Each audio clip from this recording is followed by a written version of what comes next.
Evangelho segundo Lucas, capítulo 23, versículos de 44 a 49. Sigamos acompanhando a leitura da palavra do Senhor. Já era quase a hora sexta, e escurecendo-se o sol, houve trevas sobre toda a terra até a hora nona, e rasgou-se pelo meio o véu do santuário. Então Jesus clamou em alta voz: Pai, nas tuas mãos entrego o meu espírito. E dito isto, expirou. Vendo o centurião o que tinha acontecido, deu glória a Deus, dizendo: verdadeiramente, este homem era justo.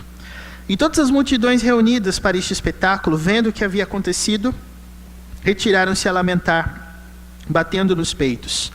Entretanto, todos os conhecidos de Jesus e as mulheres que o tinham seguido desde a Galileia permaneceram a contemplar de longe essas coisas. Nos diz aqui, meus irmãos, o versículo 47. Vendo o centurião o que tinha acontecido, deu glória a Deus, dizendo: verdadeiramente este homem era justo. Que o Senhor abençoe a leitura e a exposição da sua palavra nessa noite, em nome de Jesus. Nós temos aqui diante de nós, meus irmãos, um dos relatos dos evangelistas sobre o momento exato no qual Jesus Cristo morreu. E dizer que Jesus Cristo morreu é uma das afirmações mais curiosas da Escritura, uma vez que nós temos diante de nós o homem Deus. Temos aquele que se tornou homem sem perder nenhum só dos atributos dignos da divindade. Nós temos alguém que, por ter a natureza divina, era onipotente, onipresente, e, entre outras coisas, não poderia morrer. O que nós encontramos no versículo aqui, exatamente 46, é a última frase proferida por Cristo antes da sua morte. E nós notamos, meus irmãos, que muito embora os relatos bíblicos sejam extremamente fidedignos no que diz respeito ao que aconteceu, pode ser que a dúvida seja levantada no coração daquele que por alguma razão, ou por entender, ou querer entender melhor, ou mesmo para tentar achar algum motivo para não confiar nesse relato, vai levantar essa objeção a respeito da divindade de Cristo. Se ele era de fato Deus, como então ele pôde morrer, uma vez que Deus, sendo Deus, não pode morrer e não deseja assim morrer? A morte de Cristo, meus irmãos, é digna da nossa atenção nessa noite, não somente por ser um evento histórico, mas porque foi através da morte de Cristo que nós começamos a gozar das alegrias da salvação. E a morte de Cristo foi, inclusive, o evento mais anunciado pelo próprio Cristo enquanto ele estava conosco. Os evangelistas são muito profícuos, os quatro, Mateus, Marcos, Lucas e João, em nos falar que por repetidas vezes Jesus falou aos seus discípulos que ele morreria. Mas os irmãos vão perceber que o versículo 48 nos fala que as multidões que viram o que aconteceu se retiraram batendo no peito. Essa expressão de bater no peito, na nossa cultura brasileira, não tem o contexto de tristeza, mas tem o contexto de alegria. É só você lembrar que todo jogador de futebol que sai fazendo um gol, ele sai batendo no peito, como quem diz: eu sou o cara. Agora, naquele tempo, bater no peito não era um sinal cultural de alegria ou de autoconfiança, mas de tristeza. Por isso, aquela multidão, observando o que aconteceu com Cristo, lamentou porque compreendeu que uma carreira tão promissora de um homem que tinha tanto a ensinar estava sendo injustamente encerrada naquele momento. E é interessante, irmãos, que quando nós falamos da morte, nós estamos falando de uma certeza. Nós estamos falando de uma punição imposta por Deus por causa do pecado, é verdade, mas falar da morte é como falar de algo que nos pega de surpresa. Nenhum de nós vive esperando pela morte. Quando a morte efetivamente acontece, é como se nós estivéssemos ali diante de uma situação tão inesperada que nós não sabemos o que fazer.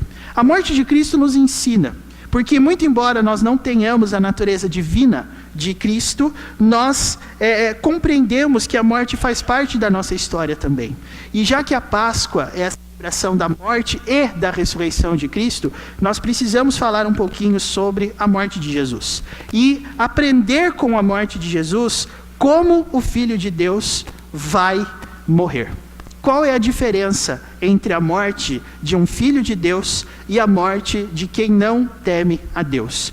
Uma coisa que eu também gostaria que os irmãos percebessem é que nós não estamos excluindo a possibilidade de a morte acontecer tanto na vida do crente como na vida do descrente. Nós não estamos dizendo que se somos filhos de Deus, então a morte não vai fazer parte da nossa existência de alguma maneira. Ela vai. A morte é algo que nós devemos esperar, é algo prometido pelo Senhor como resposta ao pecado de Adão. Aquele que comer da árvore do conhecimento do bem e do mal há de morrer, certamente morrerás, é o que diz lá o livro de Gênesis, e é exatamente por isso, irmãos, que nós temos que pensar nessas coisas. Hoje você está nas últimas horas de um feriado e provavelmente você aproveitou esse feriado da melhor forma possível, mas você jamais pensa em ocasiões como essas, principalmente festivas, como uma ocasião para que nós pensemos na morte. Nós vivemos a todo custo como se a morte pudesse ser evitada. Então, quando ela vem, é um baque, porque nós fazemos todos os esforços possíveis para não lidar com isso, mas acontece. E aqui eu não estou desejando que você morra ou nada disso. A questão aqui não é nós tratarmos de um fatalismo ou de uma situação hipotética na qual você talvez possa estar passando ou se você está lidando com isso. O que eu estou dizendo, meus irmãos, é que a morte fez parte até mesmo da vida do Filho de Deus encarnado. E ele nos ensina a lidar com isso. E você efetivamente vai viver a vida que agrada a Deus apenas se você souber como morrer. Então, tenha essa como a primeira lição dessa noite. A morte vai bater na sua porta um dia. E como é que você vai poder passar por esse período de uma maneira que glorifique a Deus e que traga consolo e que traga salvação para a sua vida? A primeira coisa que nós podemos notar, meus irmãos, é que a morte de Cristo não foi um ato provocado pelos machucados ou mesmo pela agonia da cruz. O que você pode notar a respeito da morte de Cristo é que ele mesmo, no versículo 46, declarou: Pai, nas tuas mãos entrego o meu espírito, e o texto diz que ele expirou. Essa é uma expressão que demonstra alguém que dá aquele último suspiro de vida e depois disso já não respira mais. A morte de Cristo, meus irmãos, não foi provocada pela agonia ou pela intensidade dos machucados que ele estava ali sofrendo na sua carne. E o fato de ele ter clamado o que ele clamou no versículo 46 é exatamente o que mostra que ele era Deus. Ele tinha completo controle, absoluto controle de todas as etapas da vida dele, inclusive da morte. Mas por que ele escolheu justamente aquele momento para morrer? Vejam, os irmãos, que o relato de Lucas é bastante interessante. O capítulo 23, como um todo, é dedicado totalmente, como nós já falamos, à narração dos eventos que antecederam a crucificação e também a própria crucificação e a morte, o relato da morte e do sepultamento de Jesus. Mas tem uma coisa aqui, meus irmãos, que apenas Lucas nos conta, que é o episódio imediatamente anterior dos versículos 39 a 43. Esse episódio, que é quando os dois ladrões que estão crucificados, um à esquerda e um à direita de Cristo, começam a conversar entre si, cujo tema era salvação, apenas Lucas nos conta. E eu quero que você pense nisso, porque se é só Lucas que nos conta isto, e ele posicionou esse relato exatamente entre o momento em que a cruz de Cristo é levantada no Monte do Calvário e o momento em que ele entrega o seu Espírito, ele não faz isso sem antes falar uma última vez sobre salvação. E quando nós temos o relato sobre salvação a respeito do qual Lucas nos fala, dos versículos 39 a 43, nós temos dois posicionamentos, cada um deles representados por um dos ladrões, e que mostra quais são as duas posturas que você vai ter quando você lida com Cristo. A primeira dessas posturas é justamente a postura do primeiro, que é descrito aqui conforme o versículo 39. Um dos malfeitores, quer dizer, os dois eram malfeitores. Os dois eram ladrões e estavam recebendo a pena justa. Mas um desses malfeitores, o texto diz que blasfemava contra ele, dizendo assim: não és tu o Cristo? Salva-te a ti mesmo e a nós também. O que eu acho interessante aqui, meus irmãos, é que Cristo estava recebendo uma proposta naquele momento para provar a sua divindade a partir do momento em que ele descesse da cruz. Aquele primeiro ladrão, o texto diz que ele blasfemava, e a blasfêmia dele, alguém pode pensar assim: bom, ele estava querendo que Cristo descesse da cruz, porque o Cristo verdadeiro não morreria numa cruz como um malfeitor, como alguém que cometeu crimes, então certamente ele não é o verdadeiro Messias, o verdadeiro Cristo. Particularmente eu acredito, meus irmãos, que a blasfêmia dele, é claro que o que ele disse aqui no versículo todo é uma blasfêmia, mas eu acho que a blasfêmia maior aqui é o que ele diz em seguida. Não é que aquele ladrão estava dizendo assim: olha, se você é o Cristo, desce. Mas observe qual era a proposta daquele ladrão: salva-te a ti mesmo e a nós também. Aquele ladrão, aquele primeiro ladrão, estava dizendo para Cristo assim: se você realmente é o Cristo, eu quero que o Senhor me salve, para provar que efetivamente você é quem diz ser. Aquele ladrão condicionou a salvação dele à veracidade de quem é Cristo. Ele estava dizendo assim: eu só crerei que o Senhor é o Cristo se o Senhor me salvar. Por que eu acho que isso é uma blasfêmia? Porque o segundo ladrão também entendeu assim. A gente sabe que ele blasfemava porque o narrador, que é Lucas, está dizendo: um dos malfeitores crucificados blasfemava contra ele. A gente sabe disso. Mas o segundo ladrão interpretou a situação exatamente como o próprio Lucas. O versículo 40 diz assim: respondendo-lhe, porém, o outro repreendeu-o, dizendo: nem ao menos temes a Deus estando sob igual sentença? Nós, na verdade, com justiça, porque recebemos o castigo que os nossos atos merecem. Mas este, nenhum mal fez. Qual é a blasfêmia? Então, a blasfêmia que Lucas está denunciando para nós aqui é a blasfêmia de que todos merecem salvação. Por que eu considero isso uma blasfêmia? Porque essas são as duas possibilidades que você pode ter diante da salvação. Ou você se vê como uma pessoa que merece, ou você se vê como uma pessoa que não merece. E o que é interessante, irmãos, é que Lucas está nos dizendo que quem não merecia, exigia. Mas aquele que efetivamente recebeu, pediu. Ele disse assim: Senhor, no versículo 42, lembra-te de mim quando entrares no teu reino. Por que aquele ladrão foi salvo? E a gente sabe que ele foi salvo porque foi exatamente isso que Jesus disse para ele, né? Em verdade te digo que hoje estarás comigo no paraíso, Jesus disse, para esse segundo. Mas observem como as coisas funcionam, meus irmãos.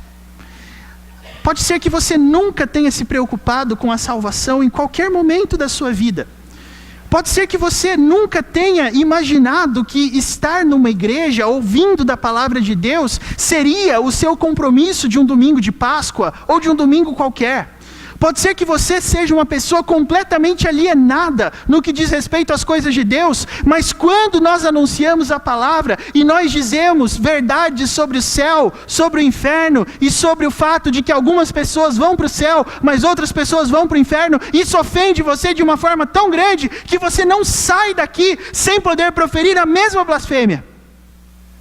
É incrível que quando as pessoas se veem diante de uma situação crucial envolvendo salvação, mesmo que elas não creiam, mesmo que elas não queiram, elas se veem como merecedoras. No meu ponto de vista, essa é a blasfêmia que Lucas está denunciando aqui.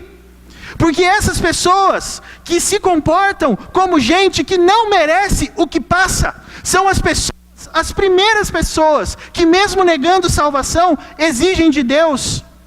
Para elas a salvação é algo concedido sem nenhum tipo de contrapartida, sem nenhum tipo de mudança de vida, e sem cruz, e sem morte. Repare que a conduta da blasfêmia é uma conduta que aponta para uma realidade onde a pessoa não consegue entender que a causa pela qual ela passa tudo que ela causa são as coisas que ela fez. Cristo estava na cruz injustamente, e isso ficou claro para o segundo ladrão. Mas para o primeiro ladrão, nem Cristo e nem ele mereciam a salvação e mereciam a cruz. Aquele ladrão se coloca no mesmo patamar de Cristo, porque ele diz assim: esse aqui foi crucificado injustamente, assim como eu. Eu não mereço nada, eu não deveria estar aqui. E meus irmãos, como que Lucas descreve esses dois homens? O versículo 39 diz que ele era um malfeitor. Talvez você não seja um malfeitor de ofício, ou seja, um ladrão, como aquele homem. Não é certo se esse malfeitor era um ladrão, ou ele também era um homicida, ou qualquer coisa dessa natureza. Mas uma coisa nós sabemos: esse homem merecia a punição dele. E é exatamente a realidade mais difícil que você enfrenta. A morte aguça essas coisas. A gente prefere não pensar na morte, meus irmãos, porque quando nós pensamos na morte, automaticamente a primeira coisa a ser feita é: o que eu estou fazendo e o que eu vou fazer da minha vida? Quantos são os relatos que nós ouvimos de gente que no último suspiro de vida reconheceu a amargura e os caminhos de morte nos quais andava, e no último fôlego de vida se arrepende? E eu gosto muito do comentário de A.W. Tozer sobre esse texto. Ele disse assim: Deus registrou a história dos ladrões na cruz para que você saiba de duas coisas. Primeiro, Deus pode salvar você até no último fôlego da sua vida. Mas Ele só fez isso com um dos ladrões para você ver que isso não acontece sempre.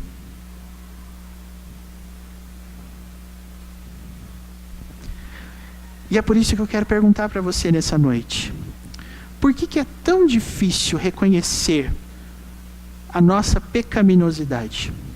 Por que é tão difícil vivermos como se nós fôssemos efetivamente culpados? Porque essa é a realidade contra a qual nós lutamos continuamente. Isso, meus irmãos, é descrito por Lucas como uma blasfêmia. E nesse domingo de Páscoa, nós encontramos em Cristo uma postura diante da morte que não tem nada a ver com isso.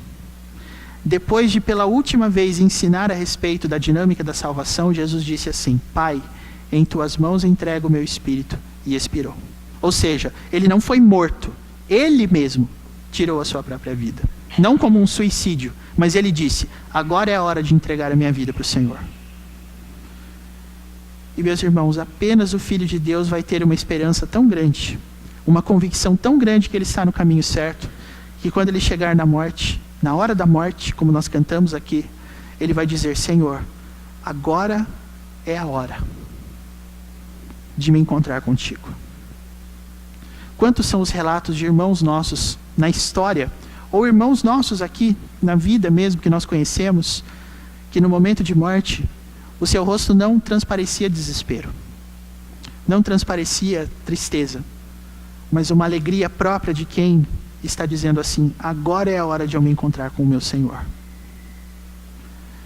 Essa alegria somente desfrutarão aqueles que, como o primeiro, ou melhor, o segundo ladrão, reconhecerem a si mesmos como culpados, a Cristo como inocente, e tratar a salvação como um ato gracioso.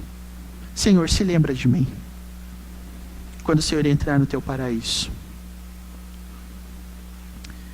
É exatamente no último momento da vida de Cristo, meus irmãos, quando ele expirou, que nós percebemos uma das realidades mais interessantes sobre a morte.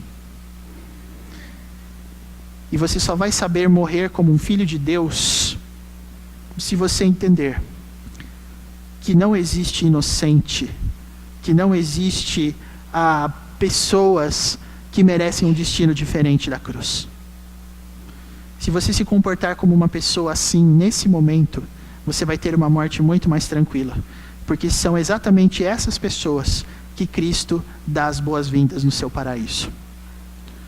Portanto, pare de blasfemar, porque você conhece muito bem seus crimes.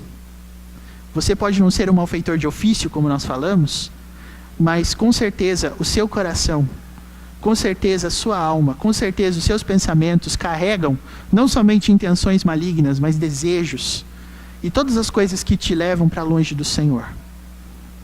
Quanto tempo vai demorar para que você se reconheça como aquilo que você é efetivamente?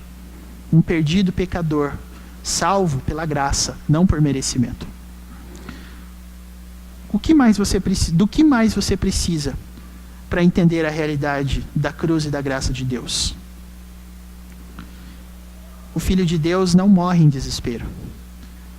E nós encontramos algumas coisas muito interessantes, meus irmãos, no momento da morte, em muitos homens e mulheres da Escritura. Quando nós vemos, por exemplo, Daniel e os seus amigos, nós vemos que os amigos de Daniel, conforme o livro do seu nome registra no Antigo Testamento, que quando passaram pela hora da morte, temos duas histórias muito interessantes sobre isso. Os amigos de Daniel foram atirados numa fornalha ardente. Só que quando eles estavam lá no meio do fogo, o texto diz que eles caminhavam. Até que num momento o rei Nabucodonosor disse assim: a gente não jogou 3 homens lá dentro? Então como é que eu estou vendo 4? Nós temos também Daniel sendo jogado, ele sozinho, à cova dos leões. E no dia seguinte ele sai ileso, porque o mesmo anjo do Senhor que acompanhou os amigos de Daniel lá na fornalha, fechou a boca dos leões. Mas ao mesmo tempo, meus irmãos, nós temos algumas outras histórias de pessoas que morreram com muito sofrimento. Como Estevão, primeiro mártir da igreja, diácono Estevão. A Bíblia diz que no momento da morte dele, recebendo pedrada atrás de pedrada, na entrada de Jerusalém, ele volta os olhos para cima e ele diz assim: eu estou vendo os céus abertos. Eu estou vendo o Pai sentado e o seu Filho à sua direita. Foi assim que ele morreu. E eu acho que falar sobre isso é interessante porque talvez mais cedo do que você imagina, você vai estar diante da mesma circunstância. E o que você vai ver?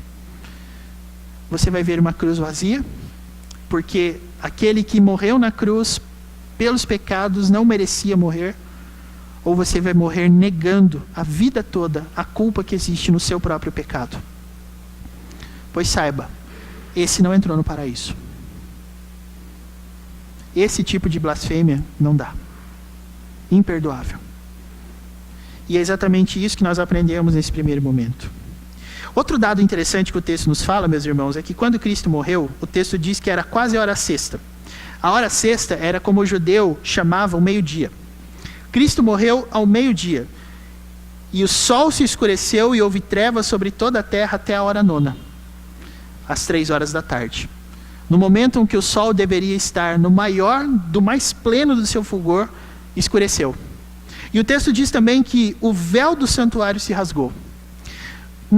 Eu acredito que quando olhamos para esse texto, temos uma impressão de que foi exatamente naquele momento que Deus aceitou a obra de Cristo e o véu se rasgou. É como se isso significasse a nossa reconciliação com o Pai.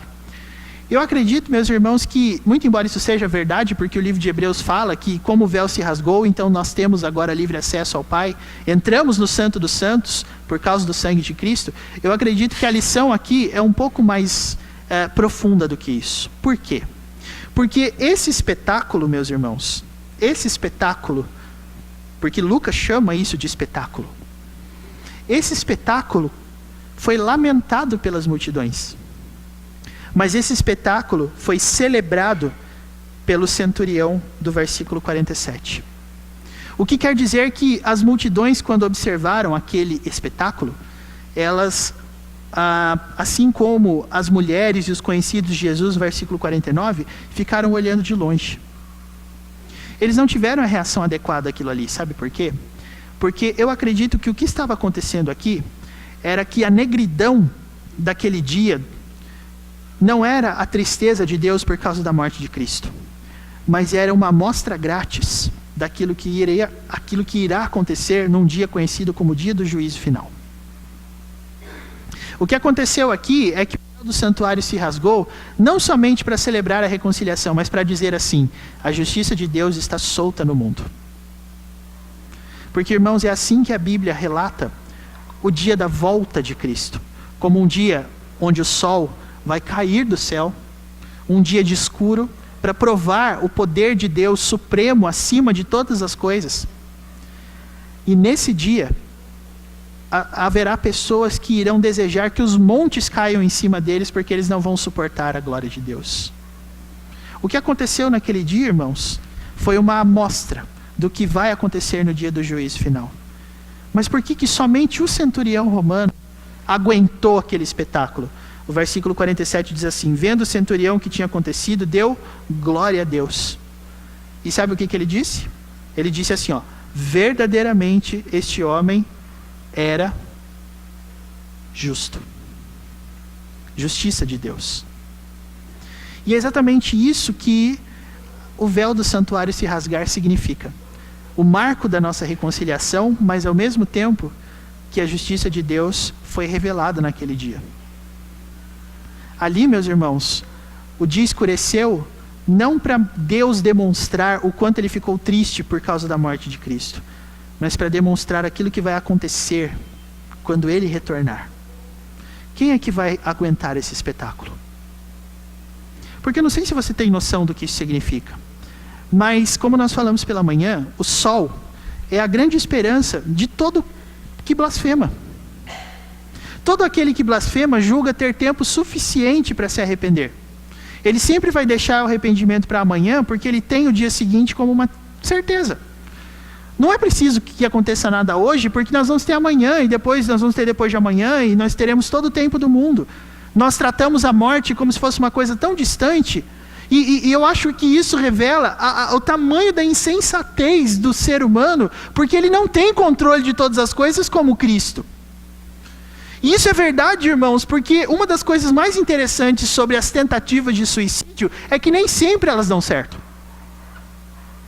Se você julga que tem poder sobre a sua vida, você julga que se você talvez ali cometer um ato contra o seu próprio corpo, raspando ali o seu braço com uma lâmina ou atentando contra a sua própria vida de alguma maneira, nem sempre isso vai causar o óbito instantaneamente, porque isso mostra que nós não temos esse controle que Cristo tinha sobre a própria vida, porque Ele era Deus. E nós brincamos com isso de uma tal forma, que às vezes nós queremos tirar a nossa própria vida e não conseguimos. Mas às vezes também nós achamos que a nossa vida dura para sempre, porque o sol sempre vai nascer amanhã.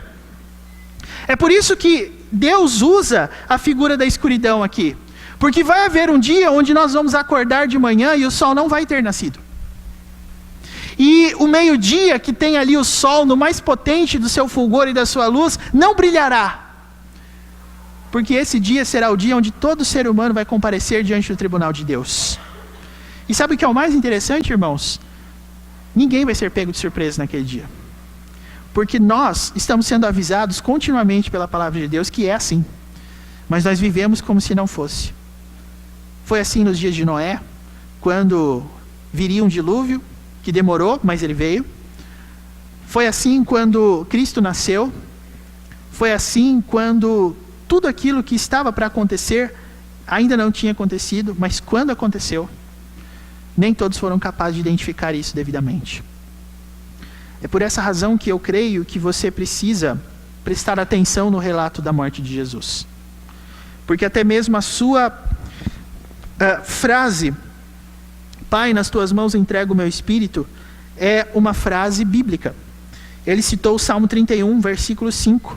E só para você ter uma ideia de como que já o Antigo Testamento trabalhava isso, vá para o Salmo 31 para você ver.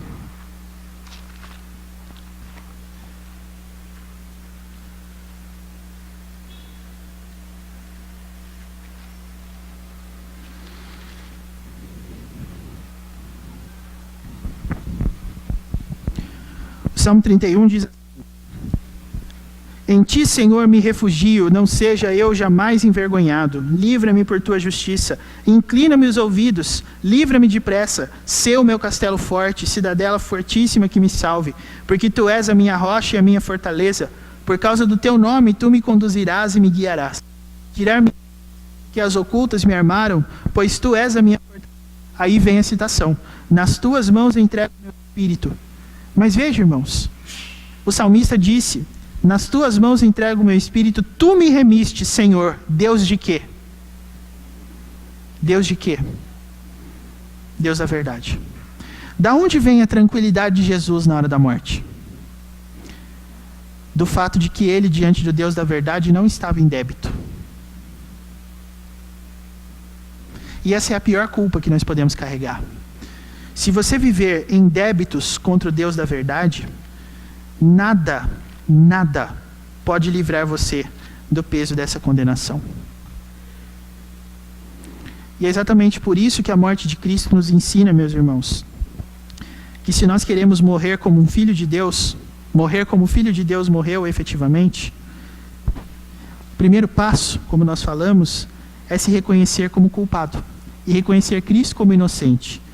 E o segundo passo é justamente esse. Você deve reconhecer Deus como justo.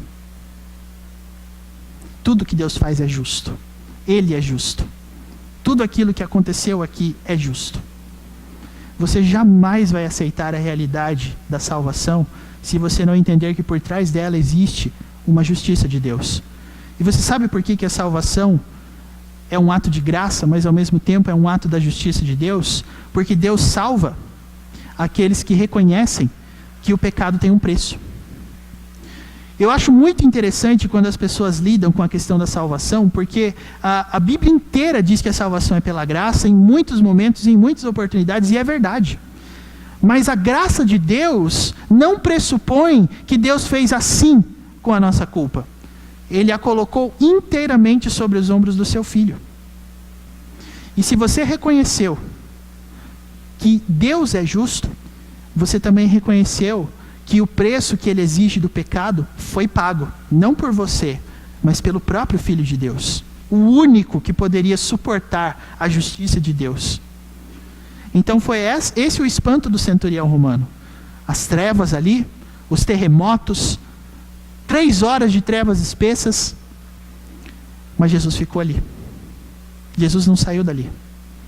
Então aquele homem disse: esse homem é justo, porque aguentar um espetáculo desse, sem pedir para morrer, e sem nenhum tipo de coisa que demonstre fraqueza diante disso, mostra a justiça dele. O que aconteceu aqui foi justo, foi correto, mas ao mesmo tempo, foi exatamente o que deveria acontecer. E é exatamente isso, meus irmãos, que nós aprendemos no dia de hoje. A morte de Jesus foi uma amostra. O momento da morte de Jesus foi uma amostra daquilo que vai acontecer no dia do juízo final.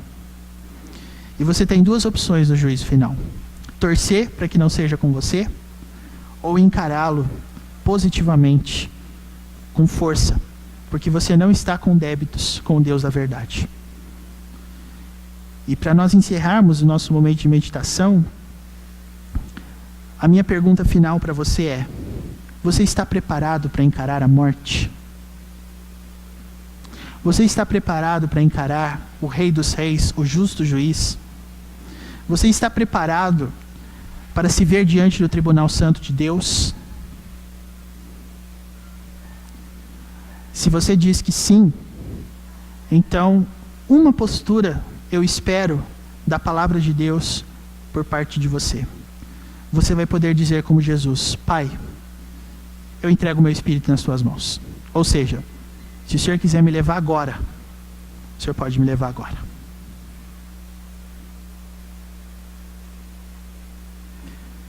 Isso não é um grito de desespero, mas isso é uma exultação de glória e de esperança, porque nós temos convicção que o que nos espera é incomparavelmente melhor.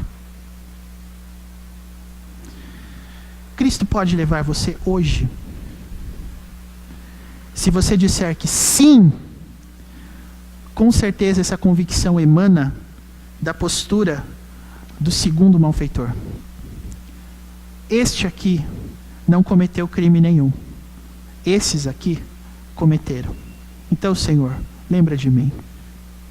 Agora, se você ainda acha que Cristo não pode te buscar essa noite, que ainda não há tempo ou não há preparação, então com certeza existe no seu coração um princípio dessa blasfêmia do primeiro malfeitor. Salva-te a ti mesmo e me salva também. Eu sou uma pessoa tão boa. Tudo o que acontece comigo é injusto. Eu não mereço as coisas que acontecem comigo porque eu sou muito melhor do que muita gente. Esse tipo de postura não está pronta para encarar a morte. E isso é blasfêmia. Eu espero que nessa noite, meditando sobre a morte e sobre a ressurreição de Cristo, você seja capaz de dizer: eu sou alguém que pode dizer o que Cristo disse. Nas tuas mãos eu entrego o meu espírito agora, Senhor. Me leva hoje. Me leva agora. Porque eu estou preparado. Porque eu estou pronto. Quem de nós aqui nessa noite está pronto para se encontrar com o Senhor? Quem de nós aqui vive na expectativa, por um certo modo, da morte, porque é algo inevitável, mas que encara esse momento como um momento de reencontro, não de desespero? O que mais você ainda precisa fazer para que você seja alguém que, como Cristo, pode dizer: nas tuas mãos eu entrego o meu espírito? O que te falta? Você pode dar 1000 razões. Você pode inventar todas as argumentações que você quiser. Mas a resposta correta, verdadeira, é que a postura do primeiro malfeitor é aquela que toma conta do nosso coração. Eu mereço. Eu sou muito bom. Eu não mereço estar aqui. Eu não mereço nada do que acontece comigo. Abandone essa postura. E aí sim você está preparado para encontrar-se com o Rei dos Reis. Que Deus te abençoe nessa noite em nome de Jesus. Amém.